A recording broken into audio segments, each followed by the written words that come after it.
It's good talking to you. Thank you. You as well. Have a great summer. Thank you. You as well. All right. When the broadcast returns, we're back on foreclosures. You'll want to hear these tips, so stick around. We'll be right back. A little earlier, we talked about how devastating a foreclosure can be, but you know what to do if you're facing one, maybe not? Well, we've brought in Clark Hodges from Hodges Capital Management to give us some tips on how to prevent foreclosure and what you can do if the process has already started. Good morning, Clark. Good morning. How are you? So I'm great. We talked about this a little bit earlier. Foreclosure's scary. And because of that, people stop taking the phone calls, they avoid what's in the mail, and you say that's the worst thing you can do, right? Right. I mean, I think it's a subject that there's probably a little bit of a shame around, and you're probably human nature, your first thing is to think, I'm not going to answer the phone, I'm not going to talk about it, and in my mind, it's just going to go away. But it's there, and it's best to deal with it, and it's best to communicate with your mortgage company right away and tell them your situation and see what options. You'll learn something you probably don't know.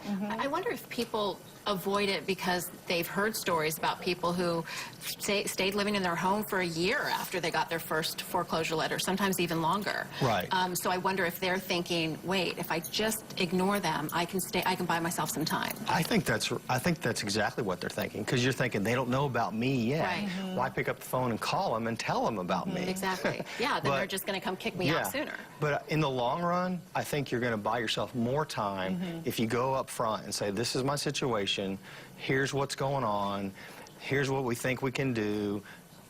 Is there some options? Right. So what sort of options might be available to people going through this process? Like if they know what they're up against, maybe once they make that phone call, they can be prepared. Here's what I can do.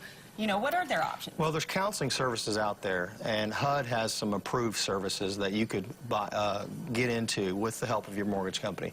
Your mortgage company has dealt with this many times. You're the one that doesn't understand what's going on. You're the one that's never dealt with it.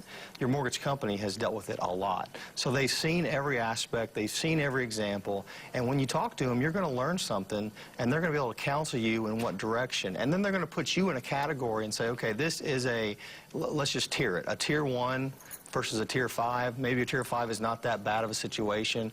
But here in Dallas, our home prices never got way out of whack on the upside in any sort of boom. And so you don't have a lot of situations where homes were $400 or $500 a square foot, and then the recession hit, and now they're worth $100 a square foot, and you're so upside down. In a lot of ways, it was just best to walk away. Right. But luckily in our area, we have good unemployment, good employment, a low unemployment rate, and that's really the key. Is one of the options maybe like, will they give you a reprieve for, say, 6 months and tack that on to the end of your 30-year note? Is that ever an option? I've heard of that being an option. I think that anything's open for discussion if you're in early with them. I think they're going to look at you as a favorable client if you call and go ahead and confess, if you will, I've got a problem. Right. And they're going to be more able and likely to help you. And that's the way I think. Yeah. Anytime you go and say, hey, I did this, so to speak, you know, whether you're a kid to a parent, I think they're going to not punish you as much as if you hide from the fact for so long, ask about it, beat around the bush about it, and never come clean about it. You're going to get more of a punishment. They want to get paid. They don't want it they don't want to be in the real estate business. It costs them money to foreclose on you. They don't want to be in the real estate business. They don't want to own real estate. They just want to service loans. And so for them, if they can somehow get help to their client to keep that home, to stay in that home, it keeps them from having to take possession of that home and clean it and do the yard and all that maintenance that goes along with it. So they would prefer to get you to stay in the house. What about, I'm sorry, go ahead. No, and I was just going to say, it seems like with the way the market is right now, even if you got to the place where they did have to foreclose, I mean, even before you get there, it seems like they could sell it if they needed to because the market's so hot. When's the right time to walk away and say, go ahead and take it? Well, there's definitely a formula to sit down with a realtor and say, okay, here's my situation. What's the house worth, realistically? Could I get out of it? Could I somehow get some sort of bridge loan for that negative equity that I'm going to have? Maybe you can go talk to a family member who could say, you know, get out of the house, let's take a loss, I'll help you with that loss, with that negative equity.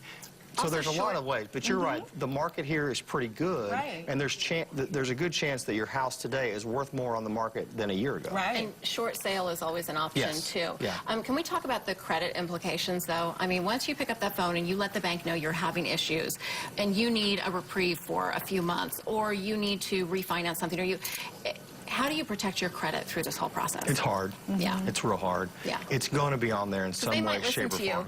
They'll listen to you and go, okay, we feel your pain. This is what we can do. Right. But, haha, we're going to ding your credit. And here's the reality. You need to pick and choose, if you're in that situation, what bills are more important than others. And I'll give you a couple examples. If you have child support, that's probably not something that will go on your credit, okay? Not promoting that, but He's like, that's take one care that, of your baby's mother. Student loans, that probably won't go on your credit as fast. But all these other bills that we know about on a monthly House, basis, automobile, they're going to be revolving right credit. there. Credit cards, for Right. example, they're going to be right there on your credit score Yeah. situation right away. Yeah. Well, good stuff, and I think the takeaway is do something. Don't just sit back and let it happen to you. Yeah. Got it. And pay your child support. And pay your child support. To see these tips again, head to our website at thebroadcasttv.com and click on today's links. You'll also find out how to get in touch with Clark there, and I know he's on Twitter. So, all right, food trucks, y'all, are all the craze, and when the broadcast returns, we're getting a sneak peek of what goes on inside one of those mobile restaurants as Ruthie's Rolling Cafe gives us a tour. Woo!